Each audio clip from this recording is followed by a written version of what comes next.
Bonjour les gens. Aujourd'hui, avec la mission locale du Dijon, nous allons parler aide au logement. Alors il faut savoir qu'il y a 3 aides spéciales pour le loyer, toutes destinées pour des situations différentes. Mais aujourd'hui, nous allons nous concentrer sur les APL.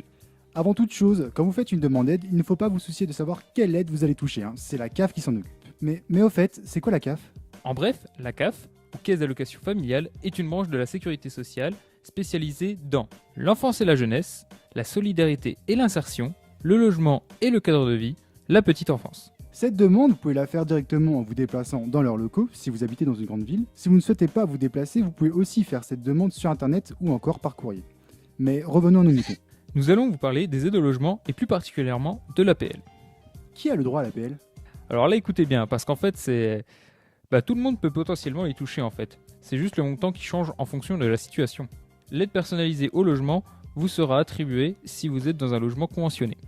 Un logement conventionné, c'est un logement en location dont le propriétaire a signé une convention avec l'État. Par cette convention, le propriétaire s'engage à respecter un loyer maximum. En contrepartie, l'État prend en charge une part du loyer du locataire par le biais de l'APL.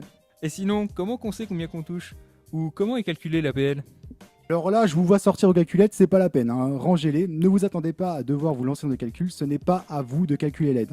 La seule chose que vous aurez à faire, c'est juste indiquer les choses suivantes. Le nombre de personnes à charge, votre lieu de résidence, le montant du loyer et les ressources du foyer. Si vous touchez une aide, c'est une forme de garantie pour le propriétaire. Une fois que vous avez le droit de toucher l'APL, ne vous étonnez pas de ne rien toucher le premier mois pour votre logement. La CAF commence toujours à verser à partir du second mois.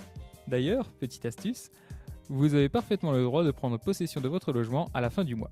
Par exemple, si vous habitez officiellement dans votre nouveau logement à la dernière semaine du mois de juillet. Eh bien, officiellement, une fois arrivé en août, vous serez passé au second mois. Et donc, vous percevrez votre premier versement de la CAF. Vous n'aurez donc qu'à payer la dernière semaine de juillet sans aide. Voilà ce que nous pouvons vous dire sur l'APL. Dans notre prochaine vidéo, nous vous parlerons des aides à la mobilité. D'ici là, portez-vous bien. Salut à tous.